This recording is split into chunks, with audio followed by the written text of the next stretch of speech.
प्रधानमंत्री नरेंद्र मोदी पहुंचे हैं वाइल्ड गूस पैगोडा। ये तस्वीरें आप देख रहे हो। देखिए, उनके साथ चीन के राष्ट्रपति शी जिनपिंग भी मौजूद हैं। दोनों नेता आपस में बातचीत करते हुए, साथ ही एक बौद्ध भिक्षु जो इस जगह का महत्व बता रहे हैं। Wild goose pagoda.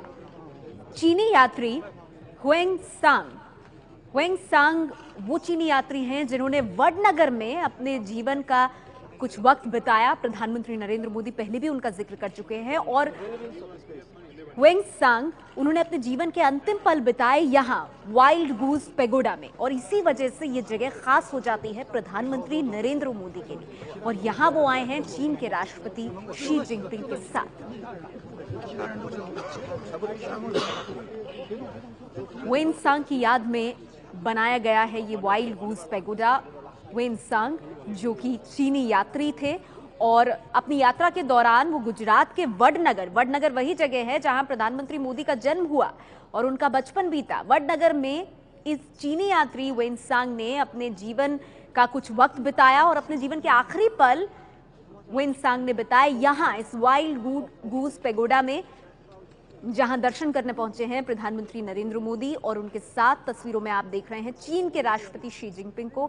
साथ ही एक बौद्ध भिक्षु मौजूद हैं जो कदम कदम पर उन्हें इस जगह के बारे में बता रहे हैं, इस पैगोडा के महत्व के बारे में बता रहे हैं। और जब भारत और चीन के संबंधों को और मजबूत करने की बात होती है तो ऐसे जो पड़ाव हैं, वाइल्ड गूस पैगोडा जैसी ये जगह जो कि भारत और चीन को एक कड़ी के तौर पर जोड़ती हैं, ये काफी अहम हो जाता है।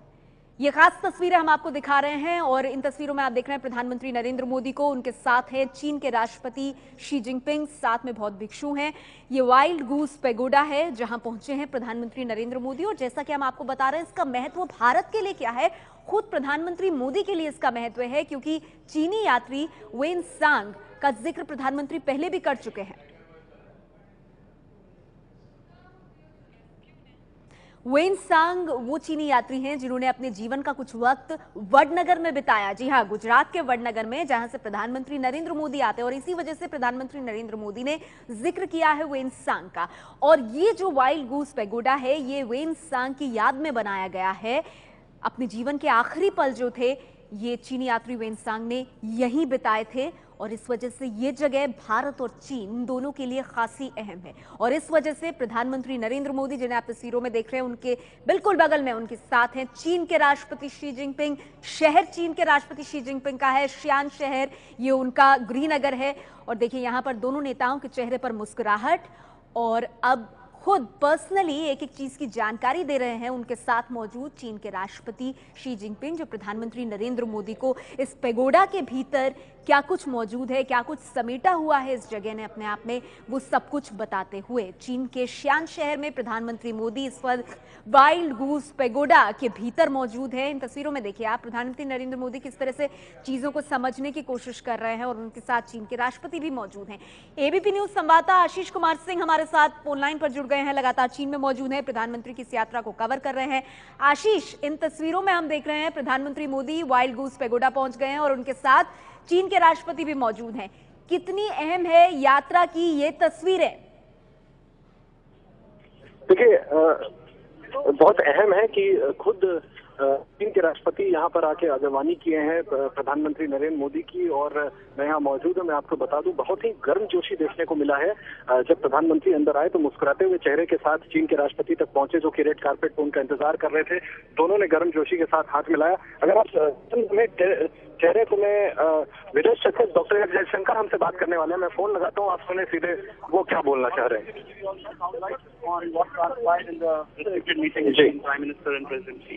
There'll be no questions. जल्दी करो, मुझे बताएं सर, क्या बात है? What happened in the meeting? Everyone is there. Okay. Keep a little bit of distance from me so that I can. Okay, the meeting was lasted about 90 minutes. And in fact, it was the first, President Xi said it was the first time he was meeting a foreign leader outside Beijing. It was very wide-ranging, very detailed. Various aspects of bilateral, regional, global issues were discussed. It was very substantive. And I would say the atmosphere was very comfortable. So in a sense, it was building on the chemistry between the two of them. which started last September. Now, I'll give you a quick readout of the issues which came up, and then we'll discuss it tomorrow. On the political side, there was a lot of discussion on strengthening trust. In fact, it was the first, President Xi said it was the first time he was meeting a foreign leader outside Beijing. It was very wide-ranging, very detailed. Various aspects of bilateral, regional, global issues were discussed. It was very substantive, and I would say the atmosphere was very comfortable. So in a sense, it was building on the chemistry between the two of them, which started last September. Now, I'll give you a quick readout of the issues which came up, and then we'll discuss it tomorrow. On the political side, there was a lot of discussion on strengthening trust and increasing convergence. Political issues were discussed, boundary issues were discussed, including peace and tranquility on the border. Trans-border rivers was discussed. On the economic side, the trade deficit and the investment climate. These were two issues which came up. There was some discussion on the challenges of reforms. And President Xi spoke of the miracle of Gujarat under Prime Minister, and now the fact that he was trying to now do it at a national level. There was some time spent on discussing connectivity issues and finding ways of India and China working together. Then terrorism naturally came up because of today's incident in Kabul. There's a reference to that and to the attack in Karachi. And the need to strengthen counter-terrorism cooperation between India and China. There was also the issue of CCIT, the Comprehensive Convention on International Terrorism, that was mentioned on our side. Then there was some talk of Nepal, what India and China had, how India and China had responded to the earthquake situation in Nepal, and also to Maldives when they had that problem with water. In terms of international issues, UN Security Council reform came up, and India's NSG membership came up. So these were the highlights of the discussion, the issues which really came up today, and I'll give you a much more detailed readout tomorrow. Thank you very much. Just give us a response on Pakistan Secretary. विदेश सचिव S Jaishankar जिन्होंने बेहद अहम जानकारी दी। जो 90 minute तक मुलाकात चली थी प्रधानमंत्री नरेंद्र मोदी और शी जिनपिंग की, कौन से मुद्दे उसमें उठाए गए? सीमा विवाद का मुद्दा उठाया गया, इसके साथ ही ट्रेड डेफिसिट, व्यापारिक घाटा जो भारत को झेलना पड़ता है, इसे भी उठाया प्रधानमंत्री नरेंद्र मोदी ने। इसके अलावा इन्वेस्टमेंट के लिए किस तरह का वातावरण मौजूद है, उस पर बात की गई। ये भी कहा, ये जानकारी दी एस जयशंकर ने, जो विदेश सचिव है भारत के, कि किस तरह से जो राष्ट्रपति हैं चीन के, उन्होंने गुजरात में जिस तरह से ट्रांसफॉर्मेशन आया है उसका जिक्र किया। इसके साथ ही भारत और चीन के बीच में कनेक्टिविटी की जो बाधाएं हैं, समस्याएं हैं, उस पर चर्चा हुई है। आतंकवाद एक बड़ी समस्या के रूप में इस पर चर्चा हुई है। आतंकवाद जिसकी पृष्ठभूमि अफगानिस्तान में काबुल में जो बंधक संकट रहा, उसको इसके साथ जोड़ा गया। और साथ ही कराची में कल जिस तरह से बस पर आतंकी हमला हुआ, जिस पर आज पाकिस्तान ने बड़ा आरोप भारत पर लगाया है, यह मुद्दा भी बातचीत के दौरान उठा है। इसकी जानकारी खुद भारतीय विदेश सचिव एस जयशंकर ने दी। और इसके साथ ही नेपाल में दोनों देशों ने मिलकर के जो भी काम किए हैं, हाल फिलहाल भूकंप की जो परिस्थिति वहां पर आई उसका जिक्र हुआ। और साथ ही संयुक्त राष्ट्र के जो सुधार रिफॉर्म्स का कार्यक्रम है उसकी चर्चा हुई। और एनएसजी में भारत की परमानेंट सदस्यता, जिसकी बार बार भारत कोशिश करता रहा है और कहीं ना कहीं चीन इसमें अड़ंगा डालता रहा है, ये तमाम चीजों का जिक्र हुआ है। और इसकी जानकारी विदेश सचिव एस जयशंकर ने दी है। उन्होंने कहा है कल इन मुद्दों पर और विस्तार से जानकारी दी जाएगी। आपको बता दें, कल चीन के प्रधानमंत्री ली केक्यांग से प्रधानमंत्री नरेंद्र मोदी की बातचीत होनी है। और उसके बाद ये उम्मीद की जा रही है कि हो सकता है एक साझा प्रेस कॉन्फ्रेंस हो, साझा बयान जारी किया जाए। लेकिन उससे पहले ये वाइल्ड गूज पेगोडा की आप तस्वीरें देख रहे हैं, जहां पर दोनों देशों के नेता मौजूद हैं। और इससे ठीक पहले जो 90 मिनट की बातचीत हुई है इन दोनों नेताओं के बीच में, शिखर वार्ता, उसकी जानकारी दी भारतीय विदेश सचिव एस जयशंकर ने। हमारे साथ तमाम खास मेहमान भी मौजूद हैं। जयंत घोषाल हमारे साथ हैं। जयंत, इस बात पर लगातार हम चर्चा कर रहे थे कि जो विवादास्पद मुद्दे हैं वो उठेंगे, और एस जयशंकर साहब ने जानकारी दी कि सीमा का विवादित मुद्दा उठाया गया आज। देखिए, सबसे बड़ी बात है कि दोस्ती करने का एक प्रिकंडीशन ये भी होती है कि जो जमीनी हकीकत है उसको इग्नोर ना करें। देखिए, हम रोमांटिसिज्म प्रीच कर सकते हैं, लेकिन जो हकीकत है, जो वास्तव है, उसको अगर आप समाधान के और अगर ना बढ़े, अगर वो कोशिश ना करे, तो क्या दोस्ती उसमें भी लॉन्ग टर्म सक्सेसफुल नहीं होती है। तो मुझे लगता है कि नरेंद्र मोदी जी और नरेंद्र मोदी जी टीम, नरेंद्र मोदी आज एकदम सही डायरेक्शन में चल रहे हैं। मतलब जैसे इकोनॉमिक इश्यूज जो है वो बहुत जरूरी है हमारे, अभी जो ग्लोबलाइजेशन के बाद और ज़्यादा इंटरडिपेंडेंस और ट्रेड डेफिसिट बहुत बड़ी मुद्दा, बार बार हर सरकार कोशिश किए हैं और फेल किए हैं। नरेंद्र मोदी जी फ्रेश इनिशिएटिव उसमें ले रहे हैं, बड़ी बात है।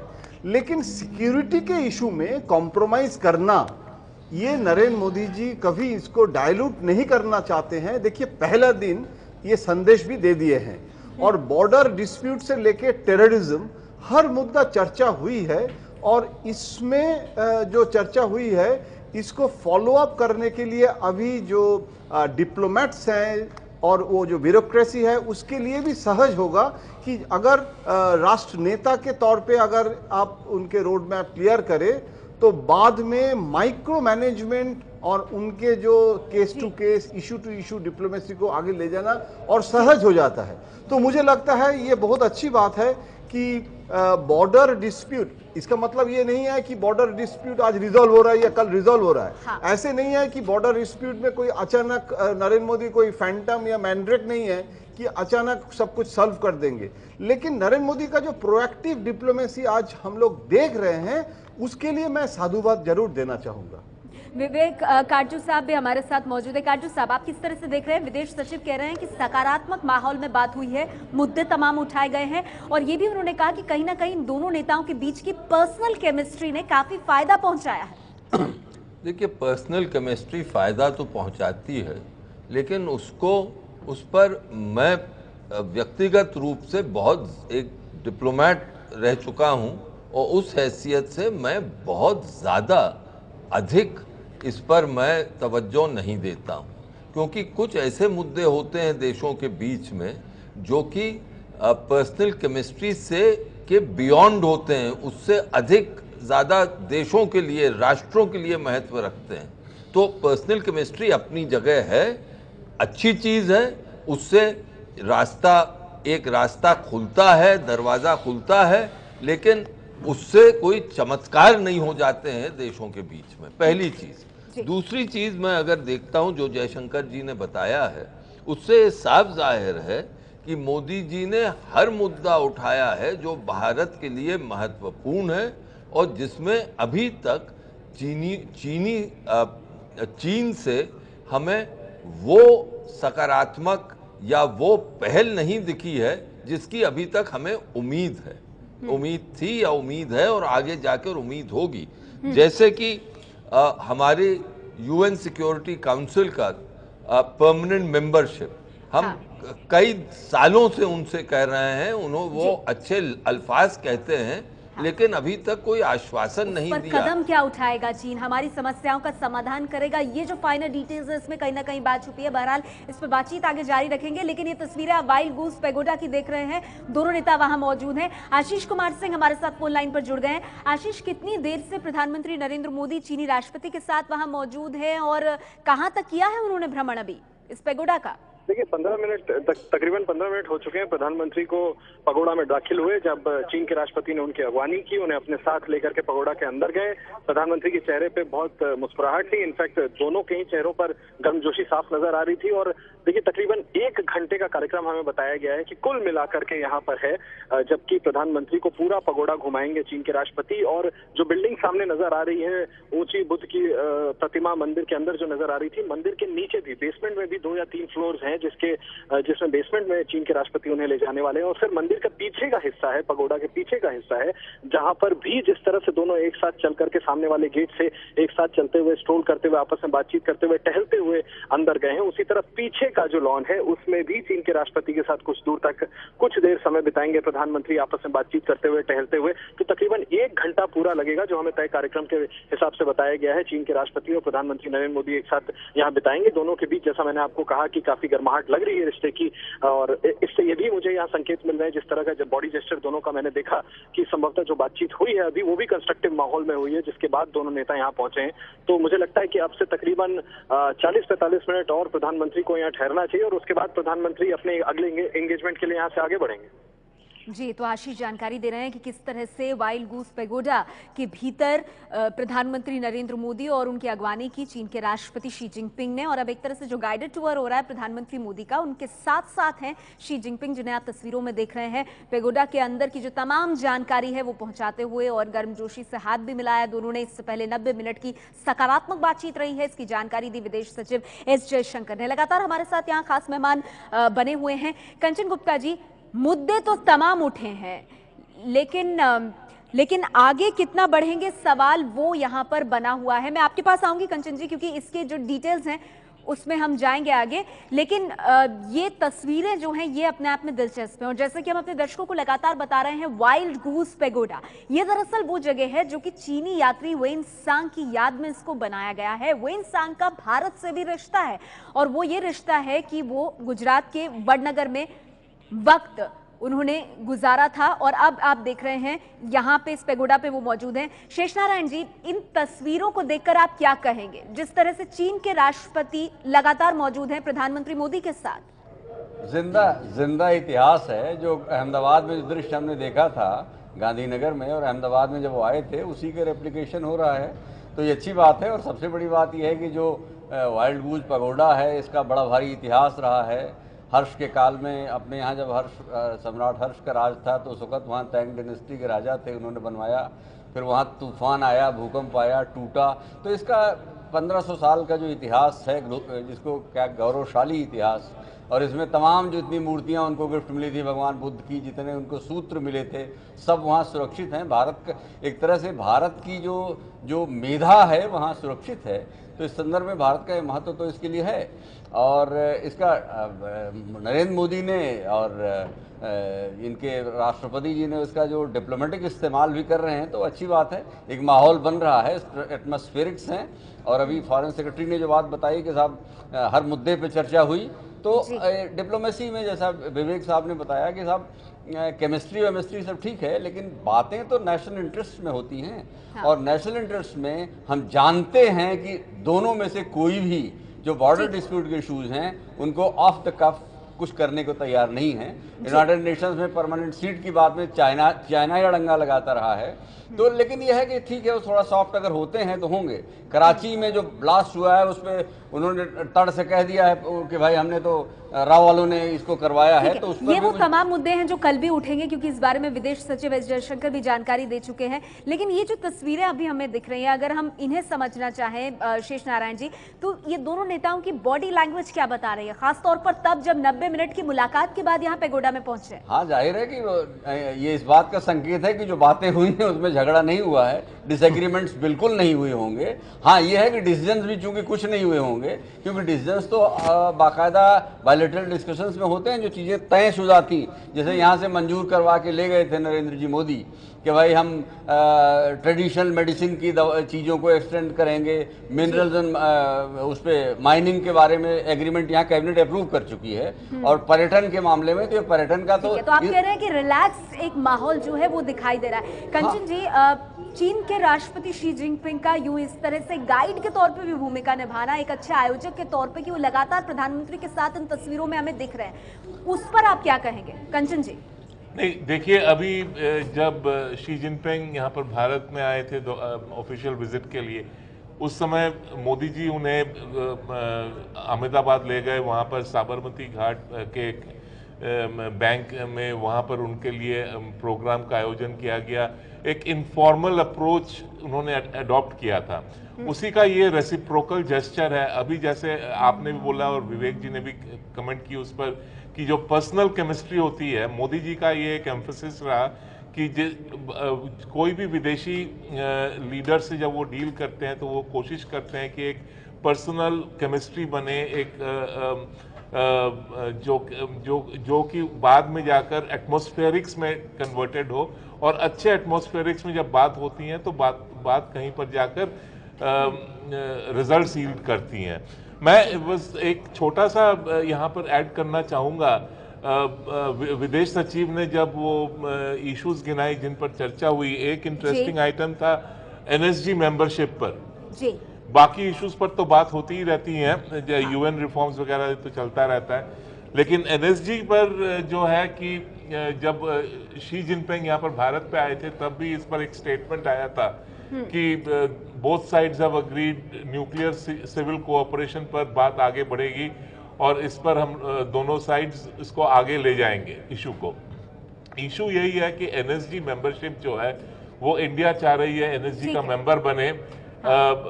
बाकी जो मेंबर्स हैं वो मोटे तौर पर वो इस पर अग्रीमेंट बन गया है कि इंडिया लेकिन को चीन कहीं ना कहीं रास्ते में आ जाता है। रास्ते में आ रहा है। लगातार कह रही हूँ कि ये मुद्दे, क्योंकि खुद विदेश सचिव कह रहे हैं कि ये कल भी उठाए जाएंगे, लेकिन ये तस्वीरें अपने आप में दिलचस्प हैं। और यहाँ पर जयंतुदा, मैं आपके पास आना चाहूंगी। आपको याद पड़ता है कि इस तरह से भारत के प्रधानमंत्री चीन गए हों और चीन के जो टॉप के नेता हैं, यानी चीन के राष्ट्राध्यक्ष, राष्ट्रपति, वो इस तरह से पूरा गाइडेड टूर दे रहे हैं जैसा हम इन तस्वीरों में देख रहे हैं? देखिए, इसमें दो मुद्दा है। एक मुद्दा जैसे विवेक जी कह रहे थे कि पर्सनल जो बॉडी लैंग्वेज, ग्लैमर, ये जो सब है ये बहुत इम्पोर्टेंट है, लेकिन फॉरेन पॉलिसी फॉर्मुलेशन में नेशनल इंटरेस्ट जो है वो सबसे बड़ी डिटर्मिनिंग फैक्टर होती है, उसके आधार पर नेगोशिएशन होती है। लेकिन मैं आपको ये कहना चाहूँगा कि जब राजीव गांधी एक बार कोशिश किए थे, उस समय राजीव गांधी का भी ग्लैमर था, राजीव गांधी का एज भी मतलब इतना कम था, लेकिन राजीव गांधी के समय भी जो उस समय जो मीडिया अटेंशन मैंने देखा था और आज जो देख रहा हूँ उसमें भी बहुत अंतर है। वाजपेयी जी का भी तो पॉलिटिकल ग्लैमर था, वाजपेयी जी गए थे, ठीक है। मनमोहन सिंह जी के साथ भी हम गए थे, वाजपेयी जी के साथ भी गए थे, लेकिन नरेंद्र मोदी जी के जो हर छोटे छोटे चीज में जो पर्सनल अटेंशन लेना और आज सुबह से जो ये जरा हम इनको विजुअल्स के साथ भी जोड़े, बिकॉज ऐसे ही हमारे दर्शक इसको समझेंगे भी। वहां पे मैं देख रही हूँ कि छोटी छोटी जो चीजें हैं नरेंद्र मोदी उसके बारे में जानकारी ले रहे हैं और बौद्ध भिक्षु तो बता ही रहे हैं, लेकिन साथ ही साथ जो राष्ट्रपति हैं चीन के, वो भी अपने जो इनपुट्स हैं वो लगातार दे रहे हैं उस पर। देखिए नेहा, वाजपेयी जी के समय भी देखा था, लेकिन जो मैं कह रहा था कि नरेंद्र मोदी जी जैसे कॉन्वर्सेशन, जैसे हर चीज में सवाल जवाब चल रहा है, मतलब बहुत एक इनफॉर्मल स्टाइल है जो कभी कभी हम लोग अमेरिकन प्रेसिडेंट के जो पर्सनल इंटरेक्शन होती है उसमें हम देखे थे, क्लिंटन जब आए थे, ओबामा के समय भी देखे। लेकिन हमारे देश में प्रधानमंत्री जी ऐसे जो बॉडी लैंग्वेज और ये जो इंटरैक्टिव सेशन, ये सब करने का हमारे देश में परंपरा या संस्कृति हम इतना नहीं देखे हैं। आप इसमें ये हो सकता है कि थोड़ा इसमें वेस्टर्न मॉडल कुछ लोग कह सकते हैं, लेकिन मैं इस बार नरेंद्र मोदी जी के सिर्फ चाइना नहीं, हर ट्रिप में देखता हूं कि जैसे एक पर्सनल इमेज, नरेंद्र मोदी जी का जो पर्सनल फैक्टर वो इतना प्रोजेक्टेड हो रहा है, मुझे लगता है वो हमारे देश के फॉरेन पॉलिसी फॉर्मुलेशन के लिए, जैसे हेड ऑफ द स्टेट खुद नरेंद्र मोदी जी भी बता रहे थे कि इतने पर्सनल रिश्ता आज कितना जरूरी हो गया है, ग्लोबल विलेज हो गया है। पहले जो सॉवरेन कंट्रीज का जो इंटर कंट्रीज डिस्टेंस ज्यादा था, अभी मतलब 10 head of the states of the world आपस में पर्सनल बातें कर रहे हैं, इंटरेक्शन कर रहे हैं। ये जो एक change of political culture in the global society हुआ है, हम देख रहे हैं। इसमें नरेंद्र मोदी जी भी उसमें असर्ट कर रहे हैं और वो लीडरशिप, और वो भारत के लिए भी आप कह रहे हैं वो फायदेमंद इस तरह से साबित होता है। इन तस्वीरों में हम देख रहे हैं प्रधानमंत्री नरेंद्र मोदी, उनके हाथ में एक किताब है। शेष नारायण जी, आप समझ पा रहे हैं, समझा पा रहे हैं कुछ जिस तरह से वो ये देखें, एक किताब पकड़ी हुई है हाथ में। और अच्छा, एक इसमें खास बात विवेक काटजू साहब ये भी है कि वो सिर्फ सुन नहीं रहे हैं जो बात वहाँ पर बौद्ध भिक्षु या चाइनीज जो प्रेसिडेंट है वो बता रहे हैं, बल्कि खुद प्रधानमंत्री नरेंद्र मोदी का रिसर्च भी बहुत अच्छा माना जाता है इस बारे में, वो अपनी तरफ से भी काफी कुछ बताते हुए दिख रहे हैं। देखिए, प्रधानमंत्री हर विषय पर रुचि लेते हैं और इसमें जो आप विजुअल्स दिखा रही हैं उससे भी ये साफ जाहिर है कि वो इस टेम्पल में बहुत ही रुचि ले रहे हैं और वो रुचि साफ झलक रही है उनके वार्तालाप से भी, जो वो बातचीत कर रहे हैं प्रेसिडेंट शी से, उससे भी ऐसा लग रहा है कि दोनों नेताओं में एक मित्रता है। ये दोनों नेताओं की जिस तरह वो आपस में चल रहे हैं एक दूसरे के साथ, जो और लोग उनके साथ हैं, उससे लग रहा है कि एटमॉस्फेयर बिल्कुल रिलैक्स्ड है, जैसे दो अच्छे नेताओं में होना चाहिए। इससे काम में भी फायदा होता है, लेकिन जैसे हम लोग सब कह रहे हैं कि राष्ट्रीय हित अपनी जगह है, मित्रता अपनी जगह है। हाँ, मित्रता से कभी कभी कई दरवाजे खुलते हैं, ज़मीन तैयार होती है और वो अपने आप में बहुत पॉजिटिव चीज़ है। और मैं प्रधानमंत्री की प्रशंसा करूंगा कि वो इस मामले में एक तवज्जो देते हैं, एक इंटरेस्ट लेते हैं, और ये अपने आप में अच्छी बात, ऐसा होना चाहिए, लेकिन इससे कोई चमत्कार नहीं हो जाते हैं। नेहा, मैं जस्ट अगर आप अलाउ कर 2 शब्द ऐड करना चाहूंगा जी। ये अगर आप देखें, इसमें एक पैटर्न है। प्रधानमंत्री मोदी जितने बार भी विदेश दौरे पे गए हैं या बाहर के विदेशी नेता जब यहाँ पर आए हैं, तब ये एक एम्फेसिस रही है कि एक प्रॉक्सिमिटी जिसे कहते हैं उसको प्रोजेक्ट करना। अब ये क्या होता है, इंडिविजुअल्स के प्रॉक्सिमिटी से कंट्रीज की प्रॉक्सिमिटी प्रोजेक्ट की जाती है। हमने ये वॉशिंगटन में भी देखा है जब वो अमेरिका गए थे, हमने ये ऑस्ट्रेलिया में देखा, जापान की अगर आप फुटेज निकाल के देखें, वहाँ पर भी प्राइम मिनिस्टर एबे के साथ वो इसी तरीके से घूम घूम कर चीज़ें देख रहे थे। ऑस्ट्रेलिया में भी था, नेपाल में जब गए, इसमें जब जर्मनी गए तब भी हमने ये देखा चांसलर मर्कल के साथ। लेकिन आप जो ये कह रहे हैं कि ये इंटरेस्ट, दिलचस्पी लेना बुद्धिस्ट हेरिटेज पे, मैं ये बताना चाह रहा था कि यहाँ से जाने के पहले, दौरे के करीब हफ्ते 10 दिन पहले, वो चाइना की जो सबसे बड़ी सोशल मीडिया साइट है वाइबो, वो प्रधानमंत्री मोदी ने ज्वाइन किया और वहाँ पर वो अपना मैसेजेस पोस्ट करने लगे और करीब 24 घंटे के अंदर अंदर 1 लाख से ज़्यादा जो है फॉलोअर्स उनको फॉलो करना शुरू किया था। अब शायद वो कई लाख बन गए होंगे। जो पहले उनका पहला जो मैसेज था वो उन्होंने अनाउंस किया कि मैं चीन आ रहा हूँ, मई के 14 से 16 तारीख तक चीन के दौरे पे रहूँगा। और दूसरा जो मैसेज था वो थोड़ा सा इंटरेस्टिंग है, मैं इसको जरा पढ़ के सुनाना चाह रहा हूँ। Buddhism is a unifying force connecting Asian countries.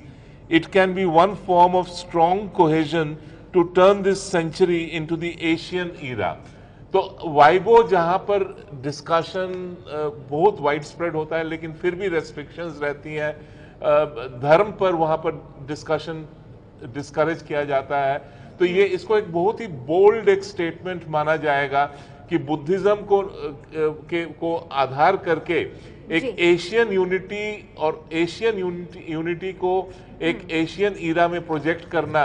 तो ये जो आप अभी जो आप फुटेज हम देख रहे हैं, ये उसी का एक हिस्सा है कि चाइना की जो कल्चरल हेरिटेज है, सिविलाइजेशनल हेरिटेज है, वो हमारे हेरिटेज के साथ जुड़ी हुई है और बाकी एशियन कंट्रीज के साथ भी जुड़ी हुई है जी। और हम ये देख रहे हैं जी, विशेष नारायण जी, हम ये भी देख रहे हैं इन विजुअल्स में, तस्वीरों में कि किस तरह से, जी मैं वही आपसे कह रही हूँ कि ये तस्वीरों की अगर हम, ये तस्वीरों से बड़े अच्छा मैसेज जा रहा है, लेकिन एक डर भी है जो कि शेयर कर लेना चाहिए जी।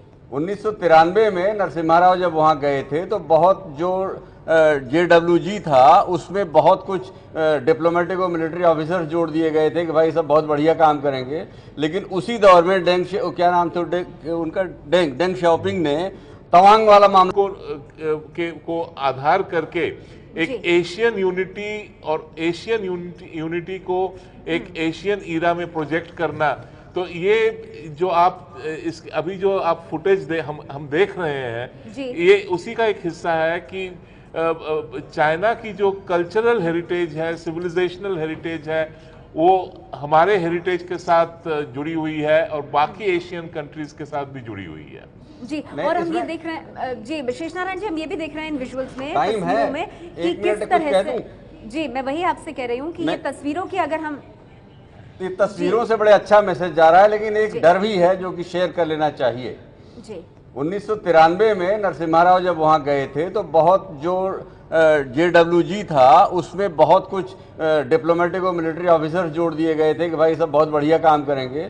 लेकिन उसी दौर में क्या नाम था उनका, डेंग शाओपिंग ने तवांग वाला मामला जोड़ दिया, जो अरुणाचल वाला मामला जो है, उनके लौटते ही सितंबर में गए, अक्टूबर या नवंबर में भाई ने उसको चला दिया। तो ये जरा से जब बहुत मधुर संबंध चाइना से होते हैं, 2005 में यानी पॉलिटिकल फ्रेमवर्क बना था, 2008-9 का झगड़ा हो गया। नहीं नहीं, एक मिनट पूरी बात तो सुन लो भाई। और 1954 में पंचशील का दुनिया भर में डंका बजा था, और उसके 1962 हो गया। तो जरा संभल के रहने की जरूरत है। चाइना का अजीबोगरीब ये मामला हमारे देश के साथ रहा है कि जब बहुत मधुरता आती है तो कहीं न कहीं कोई गड़बड़ जरूर कर देते हैं ये लोग। हालांकि सारी बातें सब सही हैं, बहुत बढ़िया माहौल है, लेकिन एज एन अलर्ट एनालिस्ट मेरा ये फर्ज है कि मैं इन बातों को पॉइंट आउट करूं। जी आप जो कह रहे हैं वो बात सही है। मैं फिर से वही कह रहा हूं कि इंडिविजुअल्स की जो हेड्स ऑफ स्टेट या हेड्स ऑफ गवर्नमेंट जब प्रॉक्सिमिटी प्रोजेक्ट करते हैं तब वो प्रॉक्सिमिटी बिटवीन कंट्रीज प्रोजेक्ट की जाती है, लेकिन इससे एटमॉस्फेरिक्स बनती हैं। विवेक जी ने कहा कि इससे जो है जमीन बनती है, लेकिन जमीन और एटमॉस्फेरिक से आपकी बातें जो हैं वो सही तरीके से आप अपनी बातें रख सकते हैं, उसको आप ये इंश्योर कर सकते हैं कि दूसरी साइड जो है कि उसको गौर से सुने, आपके पॉइंट को समझने की कोशिश करें। और इससे कोई आउटकम गारंटी नहीं होती है। आउटकम जो है वो फाइनली आप अपने डायलॉग को किस तरीके से कैरी फॉरवर्ड करते हैं, आप टेबल पे कितना असर्टिव हैं, आप अपने मुद्दों पर कितने अड़े रहते हैं, फाइनली जाकर आउटकम उसी पर आता है। जैसे आपने JWG की बात कही, मैं यहीं पर वही कहूंगा। अभी जो विदेश सचिव ने कहा कि टेररिज्म और काउंटर टेररिज्म पर भी चर्चा हुई। अब ये एक अजीब स्थिति है क्योंकि जब चाइना पाकिस्तान के साथ बातचीत करती है तब उसमें टेररिज्म और काउंटर टेररिज्म की छाया नहीं आती है। आज तक चाइना ने 26/11 पर कोई स्टैंड नहीं लिया है, और ना ही उसमें पाकिस्तान का जो रोल रहा उसको कंडेम किया, पूरी दुनिया ने किया, लेकिन चाइना ने आज तक नहीं किया। ठीक है, ये तमाम समस्याएं और मुद्दे हैं जयंत घोषाल जी, लेकिन सवाल ये बावजूद, ये ऐसा नहीं है कि प्रधानमंत्री मोदी को नहीं पता या भारतीय पक्ष नहीं जानता, बावजूद इसके जब हम इस तरह की डिप्लोमेसी देखते हैं या इस तरह की गर्मजोशी दो देशों के दो बड़े नेताओं के बीच देखते हैं, तो वो क्या कहता है? क्योंकि इन तस्वीरों में देखिए, हम देख रहे हैं कि एक पर्सनल केमिस्ट्री, पर्सनल रैपो भी काम कर रहा है। देखिए, मुझे लगता है कि अगर प्रधानमंत्री जी दोस्ती के संदेश दे रहे हैं, इसके मतलब सुरक्षा के जो इशू है उसको डाइल्यूट कर रहे हैं, कॉम्प्रोमाइज कर रहे हैं, ऐसे सोचना भी मुझे लगता है कभी कभी we will be unfair to prime minister. देखिए, कभी कभी डबल प्रोन स्ट्रेटेजी डिप्लोमेसी में होते हैं। हम लोग सफेद और नहीं तो मतलब काले, मतलब ये ब्लैक एंड व्हाइट में सोचते हैं। Diplomacy always it live in grey area. तो आप एक तरफ जब शांति वार्ता आप दे रहे हैं और चर्चा के बात कर रहे हैं, इसका मतलब ये नहीं है कि हमारे जो डिफेंस एंड हमारे जो सिक्योरिटी, हमारे जो इश्यूज हैं, बॉर्डर इश्यूज हैं, और हमारे जो साउथ चाइना सी का इशू है, हमारे जो पाकिस्तान ऑक्युपाइड कश्मीर में जो पाकिस्तान के साथ चाइना का जो रूट बन रहा है, उसके बारे में हमारे जो एप्रीहेंशन है, ये सब हम डाइल्यूट कर रहे हैं। चाइना गए थे तो बार बार चाइना के लोग कह रहे हैं कि आप प्रोजेक्ट क्लियरेंस में क्यों आपके cabinet committee on security, port, airport, इसमें क्लियरेंस नहीं देते हैं। तो हमारे जो सिक्योरिटी के इशू अभी भी हमारा फार्मनेस है, इसके कारण हम लोग हर प्रोजेक्ट को चाइना के बारे में हम लोग क्लियरेंस दे के हम लोग वो संदेश तो नहीं देते हैं। तो इसी मतलब है कि इसमें एक मिडिल पाथ डिप्लोमेसी में होती है, जो बुद्धिस्ट मध्यम पथ, वो शायद हम लोग करते हैं। लेकिन जब दोस्ती के लिए हम लोग संदेश देते हैं तो एप्रीहेंसिव नहीं होना चाहिए। दोस्ती अगर आप नहीं करेंगे तो हम जंग करेंगे क्या? दोस्ती और जंग ये दो एब्सोल्यूट की जगह अगर हम लोग एक मिडिल पाथ लेते हैं, चाइना का मॉडल एक ऐसा मॉडल है जो शायद इंडिया पाकिस्तान के ऊपर भी लागू किया जा सकता है कि आप पूरी दुश्मनी ना करें और कम से कम व्यापारिक रिश्तों को आगे बढ़ने की जगह दें। लेकिन एक लाइटर नोट पर शेष नारायण जी, हम ये भी देख रहे हैं कि प्रधानमंत्री मोदी और चीन के राष्ट्रपति कुछ खास जगह जो पेगोडा के भीतर हैं वहां पर जाकर फोटो अपॉर्चुनिटी भी कर रहे हैं, फोटो ऑप भी हो रहे हैं, मतलब हाथ मिला रहे हैं, पोज दे रहे हैं कैमरा के लिए, तस्वीरें खिंचवा रहे हैं और मुस्कुराहट तो दोनों नेताओं के चेहरे पे साफ दिख रही है। नहीं, वो तो साफ नजर आ रहा है, लेकिन अब भैया कोई एहसान नहीं कर रहे हैं। मोदी जी ने इससे ज्यादा किया, झूला उला तक झूला दिया था, तो वो सब अभी नहीं हुआ है, तो अब अभी हम पे भारी नहीं पड़े हैं। नहीं तो आपको लग रहा है जितनी हॉस्पिटैलिटी चीन दिखा रहा है वो कम पड़ रही है अभी, और होना चाहिए। वो भलवानसाद के नियम है, इतना स्वागत सत्कार किया गया था तो करेंगे ही, लेकिन जो डिप्लोमेसी है, जैसे अभी कंचन ने जो बात कही कि भाई टेररिज्म के जो इश्यूज हैं, टेररिज्म या जयंतोदा ने कहा टेररिज्म के जो इश्यूज हैं वो बहुत ही संजीदा इश्यूज हैं, क्योंकि पाकिस्तान के पास अब वेस्ट से वो सपोर्ट नहीं है जो पहले मिलता था, जनरल जिया को जो मिलता था। आज उनकी दाना पानी का जो सपोर्ट सिस्टम है, उनकी सिक्योरिटी और आत्मविश्वास चाइना से ही आता है, तो वो और चाइना पाकिस्तान में हेविली इन्वेस्ट कर रहा है, तो वो छूटते ही रा को कह देंगे या भारत को कह देते हैं जो लोग। मेरा ख्याल है अगर मोदी जी इतना भी एश्योरेंस ले लेते हैं टेररिज्म पे, विवेक इसको बेहतर समझा पाएंगे कि भैया तुम इसको कम से कम उनको ये तो समझाओ कि बाबू तुम्हारे यहाँ मारपीट हो रही तो हम क्या करें। इसमें एक इशू है जो विवेक जी शायद ज्यादा हमसे ज्यादा बोल पाएंगे। चाइना खुद अभी एक बड़ी रीजन है जो खुद टेररिज्म के विक्टिम है और जिसमें एक मिलिटेंसी एक्टिव है चाइना में, जहां इंडिया चाइना दोनों कंसर्न है। तो ऐसे नहीं है कि जो ओल्ड स्कूल ऑफ थॉट है कि पाकिस्तान चाइना एक्सिस है, वो अभी भी है, लेकिन टेररिज्म के जो इशू है वो बहुत खतरनाक होती है, उसको यूज करते हुए कभी कभी खुद अब विक्टिम हो सकते हैं, जो चाइना भी आज पाकिस्तान का बार्निंग देयर ओन फिंगर्स, तो उसमें इंडिया बहुत कुछ कर सकते हैं उस इशू में। और एक छोटा सा रियलिटी चेक जी। इस विजिट, ये जो अभी विजिट चल रही है, चर्चा ये है कि शायद फाइनली जो छवि उभर के आए तो उसमें $10 बिलियन की चाइनीज इन्वेस्टमेंट्स की पॉसिबिलिटी है 5 साल के ऊपर। $10 बिलियन चाइना भारत के लिए अगर सोचती है, $46 बिलियन, करीब $50 बिलियन की जो स्ट्रेटेजिक इकोनॉमिक हाईवे बन रही है चाइना की। देखिए, और ये दर्शकों हम लगातार बता भी रहे हैं, मैं एक बार बता दूं कंचन जी हमारे दर्शकों को कि गाड़ियां यहां पर बाहर तैयार हैं वाइल्ड गूस पेगोडा के बाहर, तो ऐसा ये हो सकता है कि किसी भी वक्त दोनों नेता बाहर निकले और यहां से काफिला उनका आगे बढ़े। तकरीबन 35 मिनट हो गए हैं, आपको बता दें, इस पेगोडा के भीतर प्रधानमंत्री नरेंद्र मोदी को और चीन के राष्ट्रपति को साथ घूमते हुए, और अंदर जो तमाम चीज़ें, जिस तरह की विरासत, जिस तरह ये बनाया गया है वो इंसान की याद में, तमाम चीज़ों को देखते हुए, और प्रधानमंत्री नरेंद्र मोदी लगातार जानकारी भी जुटा रहे हैं इसको लेकर। बाहर जो गाड़ियां हैं वो तैयार खड़ी हैं, तो अब ये भी लग रहा है कि किसी भी वक्त हो सकता है जो नेता हैं दोनों वो बाहर आए और उनका काफिला आगे बढ़े, क्योंकि भारतीय समय अनुसार 4 बजे, आपको बता दें, प्रधानमंत्री मोदी के सम्मान में भोज भी आयोजित किया है चीन के राष्ट्रपति शी जिनपिंग ने, और ये लगातार सुबह से बड़ा व्यस्त कार्यक्रम रहा है प्रधानमंत्री नरेंद्र मोदी का। विवेक कार्जू साहब, मैं आपके पास आऊंगी क्योंकि इसमें ये तस्वीरें भी बहुत कुछ कह रही हैं, और जाहिर सी बात है आप हार्ड इश्यूज को उठाने से पहले जो सॉफ्ट डिप्लोमेसी करते हैं उसकी भी अपनी जगह होती है।